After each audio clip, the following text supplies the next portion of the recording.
What's up for August? Grab your binoculars for planet viewing, the outlook for the Perseids, and flying with Cygnus the Swan. The morning planet parade we've been enjoying the past few months comes to an end in August, with Venus and Saturn making their exits on opposite sides of the sky. But that still leaves Mars and Jupiter high overhead to enjoy. In fact, August begins with a close conjunction of the red planet and distant ice giant planet Uranus. Uranus can be difficult to find without a self-guided telescope, but it's an easy object for binoculars if you know where to look. And on the first, you'll find the tiny bluish disk of Uranus just northwest of Mars in the morning sky. They'll easily fit in the same field of view through binoculars.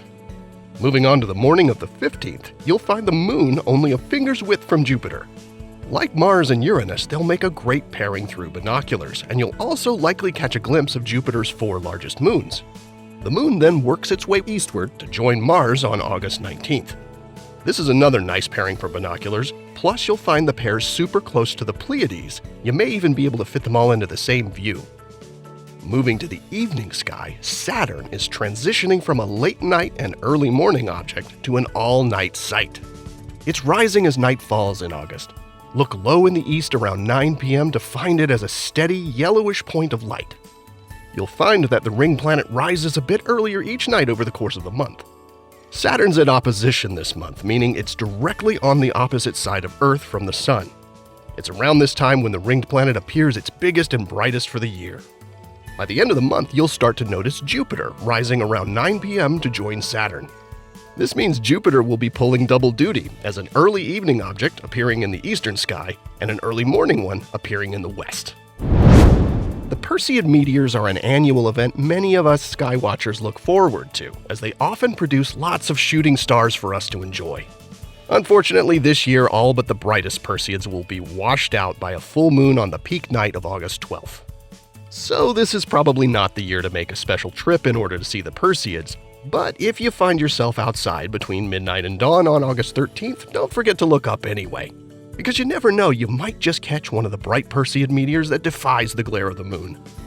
And don't forget, the occasional early Perseid can streak across the sky as much as a week beforehand. You'll find the constellation Cygnus the Swan flying high in the eastern sky after dark in August.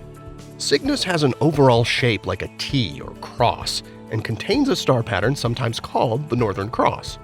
Cygnus is anchored by its brightest star, Deneb, which represents the swan's tail. Deneb is the northernmost of the 3 stars in the summer triangle, and it's visible even in bright city skies. On the other end of Cygnus from Deneb is double star Albireo, which is a stargazing favorite as it shows beautiful blue and gold colors even through the most modest telescope.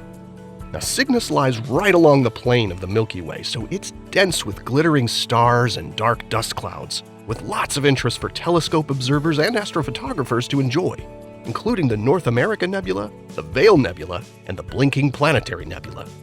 It also includes the open star clusters M29 and M39, which are visible with binoculars. However you're observing the sky where you live, August is a great time to discover the constellation Cygnus, the graceful swan soaring across the dusty lanes of the Milky Way. Here are the phases of the moon for August. Stay up to date with all of NASA's missions to explore the solar system and beyond at nasa.gov.